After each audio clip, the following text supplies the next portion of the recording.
Namasté, bonjour. J'ai préparé une séance de yoga dynamique doux, on va dire, doux-namique, à travers laquelle on va aller explorer et expérimenter la philosophie du Samkhya. C'est un des points de vue sur le monde, une des philosophies, qui nous parle du monde manifesté d'un côté et de l'autre côté, le témoin, l'être essentiel. Dans ce monde manifesté, il y a trois qualités principales, les trois gunas, comme on les appelle, que sont tamas, la lourdeur, la stabilité, mais aussi l'ancrage, la densité également. Et puis on va avoir rajas, qui est plutôt le dynamisme, le feu, ça peut être aussi associé au mouvement un peu colérique, un peu d'irritation. Et puis le troisième va être sattva, qui est plutôt associé à la lumière, à la pureté, à l'éveil, à la légèreté. Et donc dans cette philosophie, il y a ce que l'on appelle la théorie de la transformation. Ces trois éléments sont en perpétuel mouvement, dans une danse permanente. Ils se réagencent. Et notre corps faisant partie de la nature, notre esprit également, ils sont en mouvement dans notre corps, dans notre esprit. Alors on va aller observer à travers la pratique, à travers les sensations corporelles, de quelle manière ces éléments, ces trois gunas vont s'agencer en nous et comment est-ce qu'ils évoluent dans cette théorie de la transformation, Parinama Vada, qui est un élément essentiel, central dans le yoga, qui lui-même est un outil de transformation, un outil d'évolution. Voyons ensemble comment on peut mettre en application cette philosophie du Samkhya que l'on trouve dans les Yoga Sutras. Patanjali nous en parle. Comment est-ce que ça peut devenir quelque chose d'incarné, quelque chose de ressenti, plutôt que quelque chose de purement intellectuel. Alors on a juste besoin d'un tapis. À tout de suite pour la pratique. Bien, on va venir à l'avant du tapis en Tadasana, les bras le long du corps. On ancre bien les pieds. On va ressentir les plantes de pied qui s'étalent progressivement dans le sol, la solidité, la densité dans les jambes, colonne vertébrale qui s'étire vers le ciel, l'ouverture des épaules, de la cage thoracique, le menton parallèle au sol, les yeux fermés, on respire ici. D'ores et déjà, dans cette posture de centrage, on va essayer de ressentir les trois qualités de la nature, les trois gunas. Tamas, la densité, qu'on peut ressentir dans nos jambes, cette stabilité. Et peut-être qu'on peut ressentir tamas à d'autres endroits de notre corps. Et juste accueillir des zones qui sont un peu plus denses, un peu plus lourdes, un peu plus rouillées. On sent qu'il y a plus d'inertie. Et puis on va essayer de ressentir également rajas, ce mouvement, cette énergie dynamique. À quel endroit se situe rajas dans notre corps tout en étant dans cette posture immobile. Peut-être qu'on le ressent aussi dans notre mental. Rajas est plus associé à l'irritabilité, à la colère, mais aussi au feu intérieur, qu'on peut ressentir peut-être une zone de feu qui se met en place dans notre corps. Et puis sattva, la lumière, la légèreté, l'éveil. Sentir où est-ce qu'on peut ressentir cette qualité dans notre corps.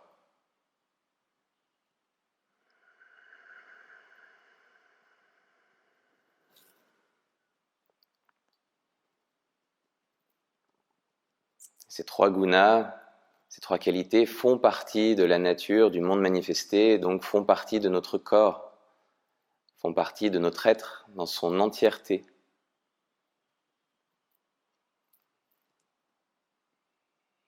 Et ils sont en permanence en train de bouger, d'évoluer dans cette théorie de la transformation. Parinama Vada. On va pouvoir ouvrir les yeux, ressentir sa respiration Les points d'ancrage, points de contact, la manière dont on est vraiment stabilisé dans le sol, stabilisé dans son corps, dans son souffle. On va mettre en place du mouvement sur l'inspire, on lève les bras au ciel. Expire, on plie les genoux et on se penche en avant. Inspire, on se relève, dos à plat. Tend les jambes, ouvre le cœur vers le ciel, expire, plie légèrement les genoux et penche en avant. Continue à ressentir la stabilité dans le sol, cet ancrage. Inspire, on se relève. Expire, en bas. On garde les doigts au sol. On peut plier un peu plus les genoux si besoin, n'hésitez pas. Inspire, regarde vers l'avant, allonge le dos, peut-être tend un peu plus les jambes. Expire, recule le pied gauche pour venir en fente.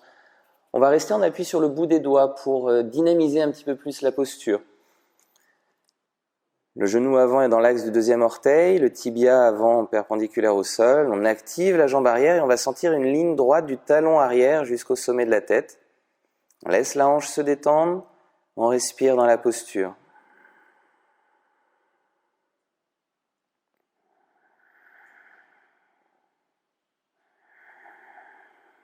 Puis prochaine inspire, ramène le pied en avant à côté de l'autre. Regarde devant. Expire, recule le pied droit. Toujours en appui sur le bout des doigts pour dynamiser la posture.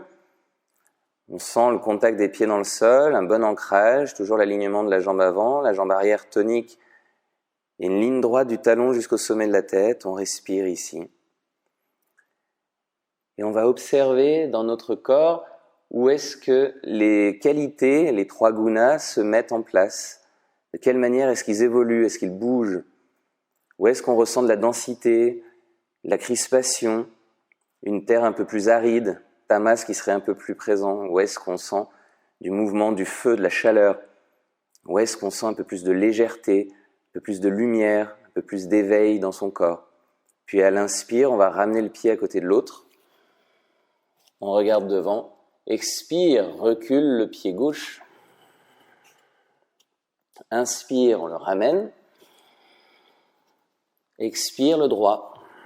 Et on alterne, on continue sur sa respiration.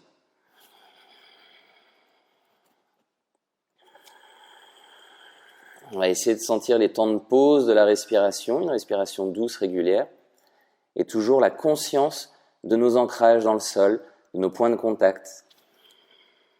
Des moments où on relâche ce point de contact et le moment où on retrouve le point de contact.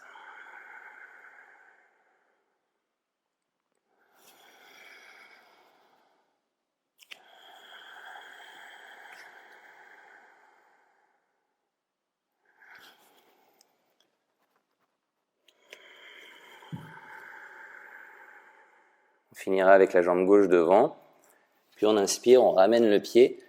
Expire, relâche la tête. Puis on plie les genoux, on vient en chaise, Utkatasana. On ouvre bien la cage thoracique. On respire. Et là encore, on va essayer de ressentir les différentes qualités de la nature dans notre corps, les endroits où elles viennent se placer, et la manière dont ça évolue, dont ça bouge. Tout est en perpétuelle évolution dans la vie, dans notre corps. Théorie de la transformation, Parinama Vada. Le yoga est une voie, un outil de transformation dans le monde manifesté pour aller ensuite en contact davantage avec son témoin intérieur. On va tendre les jambes, inspire, ouvre le cœur, expire, plonge en avant. Inspire, regarde vers l'avant, allonge le dos. Expire, recule le pied gauche. On respire ici, puis sur une prochaine inspire, on ancre bien les pieds dans le sol et on se redresse Anjaneyasana. Lève les bras au ciel, ouvre le cœur.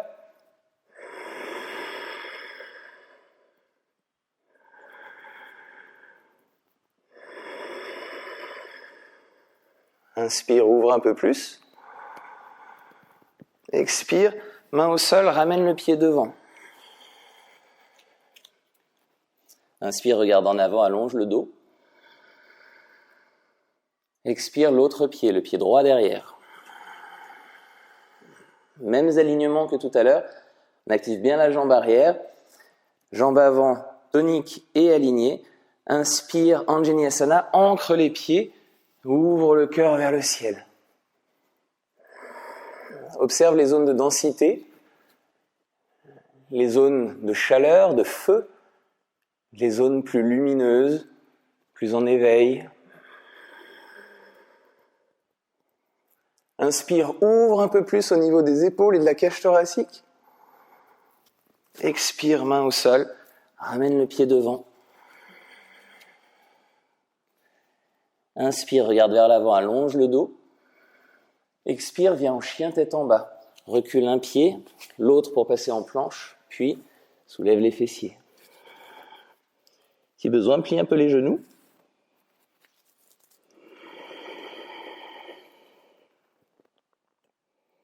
Puis inspire, viens en planche.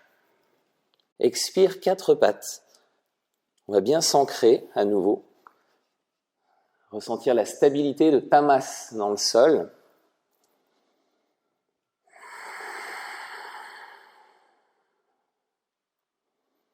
Inspire, creuse le dos, ouvre le cœur, on entre dans Shavash, expire, dos rond. On continue à son rythme.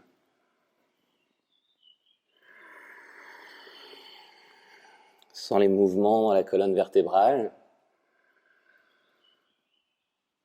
À tous les étages. C'est de ressentir la densité. Les zones où c'est un petit peu rouillé, où ça a du mal à bouger, il y a un peu plus de tamas. Les zones qui sont plus actives, plus toniques, plus en mouvement, plus en feu, rajas. Et les zones de liberté, les zones d'ouverture, les zones de lumière, d'éveil, sattva.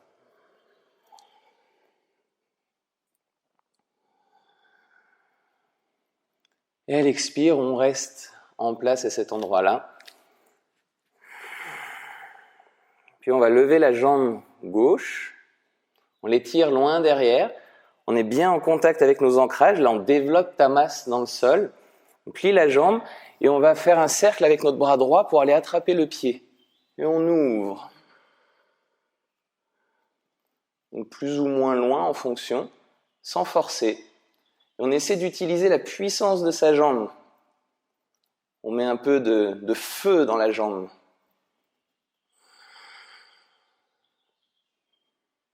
Expire doucement, on relâche. Et on reprend conscience des ancrages dans le sol, des points de contact. Toujours cette conscience de transition. Tout est en perpétuelle évolution, en transition, et on est souvent plus conscient d'une posture et d'une autre, comme dans la vie, d'une situation, d'une autre, d'un rendez-vous A, un rendez-vous B. Et la transition entre les deux, on est un peu moins conscient de ce qui se passe. On va essayer vraiment de développer cette conscience. Allez, inspire, étire la jambe. Puis on la plie. Et on fait un cercle avec le bras pour aller attraper le pied. Peut-être que la jambe est là, c'est OK. Et ensuite, on pousse avec son pied et sa jambe loin en arrière pour libérer de l'espace. Sentir plus de lumière, plus de légèreté. On ouvre la cage thoracique. Expire doucement, relâche. On revient en chien tête en bas.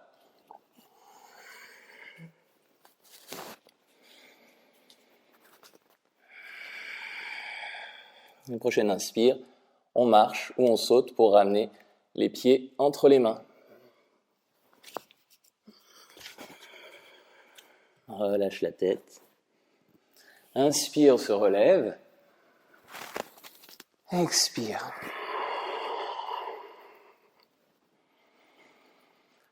On va se préparer au danseur. On plie la jambe gauche, on attrape le pied, ouvre la cage thoracique, puis tourne la main pour attraper à l'intérieur du pied. On redresse bien l'avant du corps. On laisse le temps que ça s'ouvre devant, Si on ressent un peu de raideur, de tamas, de lourdeur, de densité dans la hanche, on laisse le temps que ça recircule, que ça se fluidifie.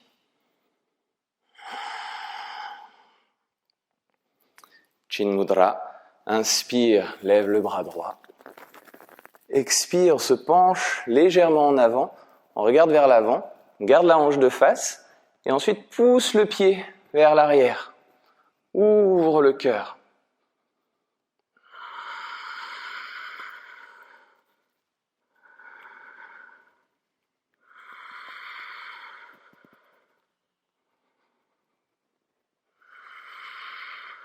Inspire, redresse.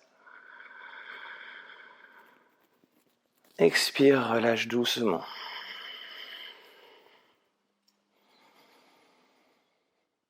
Observe les bienfaits de la posture.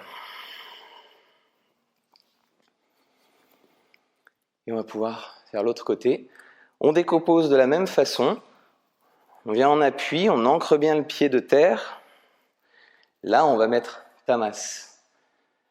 Dans la hanche, on va laisser venir progressivement sattva. Peut-être que ça passe par raja.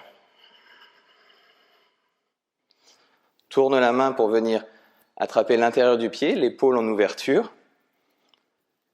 Et on laisse les sensations se transformer. Comme s'il y avait plusieurs saisons dans notre hanche et que ça évolue progressivement.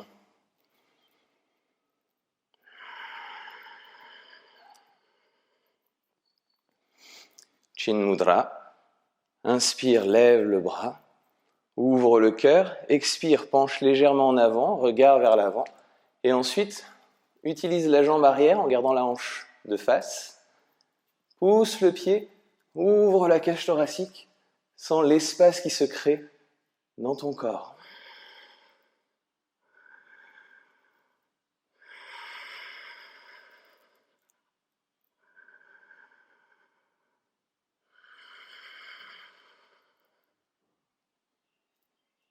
Et à l'inspire, on se redresse. Expire, on relâche. Observe les sensations.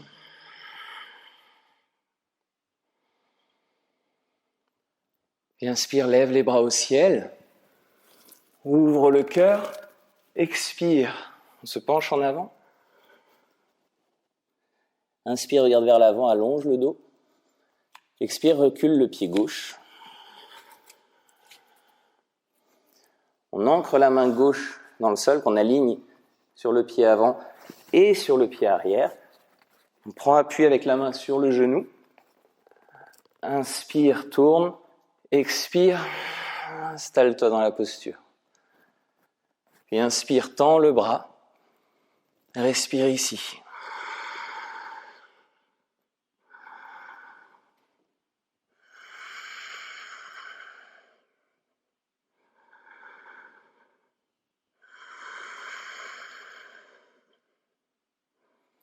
Inspire, ouvre un peu plus en tournant le buste. Expire, repose la main. Pose le genou, n'hésite pas à mettre un coussin sous le genou si besoin. Recule la hanche, tends la jambe avant. Si besoin, utilise un bloc. L'important est de pouvoir allonger le buste et garder les hanches stables.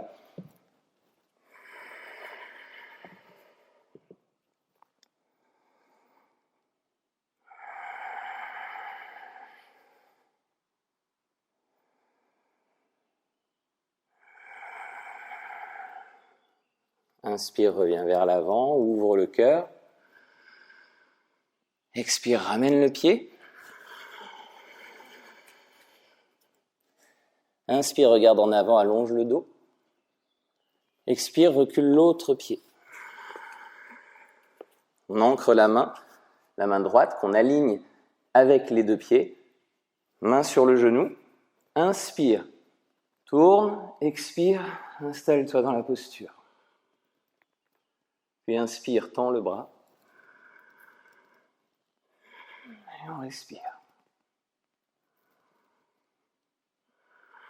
Sans l'évolution des éléments, des qualités de la nature dans le corps, dans l'esprit.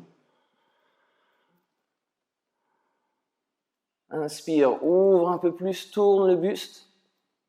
Expire, relâche doucement. Pose le genou et recule la hanche.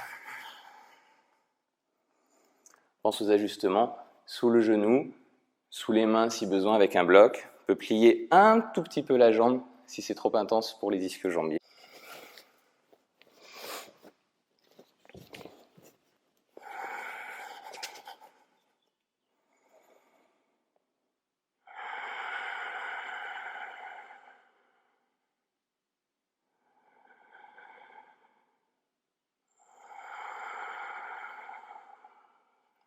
À l'inspire, on va revenir vers l'avant. Ouvre le cœur. Expire, posture de l'enfant.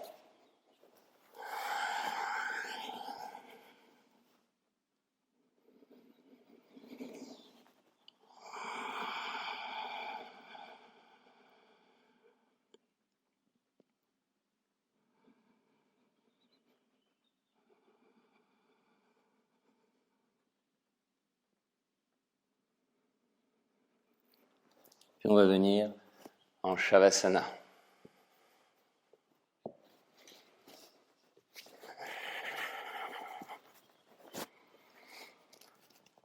Allongé sur le dos, on se relâche dans le sol. On va venir en contact avec toutes les zones qui s'ancrent, qui touchent le sol.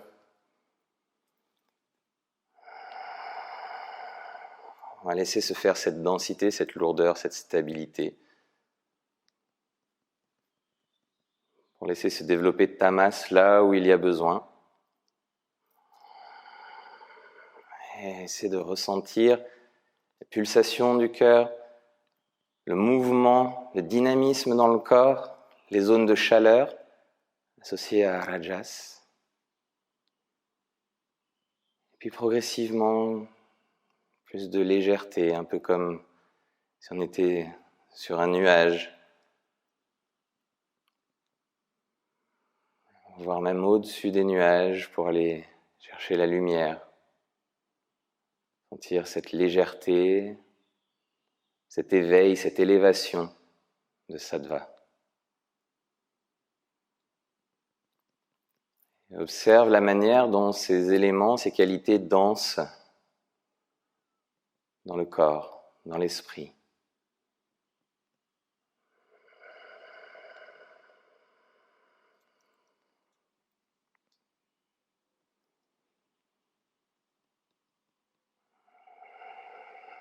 On peut rester dans Shavasana aussi longtemps que c'est confortable. Dans la conscience de ce monde manifesté en perpétuel changement, perpétuelle transformation.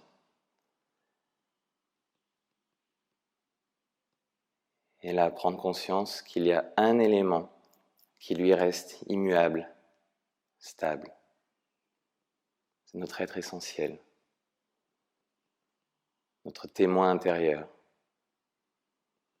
qui perçoit le monde manifesté et ses changements. Ce monde manifesté n'existe que pour le bien de ce témoin intérieur, qui est au-delà du rideau de notre mental. Il est là, ce monde extérieur, pour que notre être essentiel puisse l'expérimenter. Chacune des situations, chacun des événements, chaque rencontre puisse être pour le bien de l'éveil de notre témoin intérieur et pour qu'il puisse s'en libérer.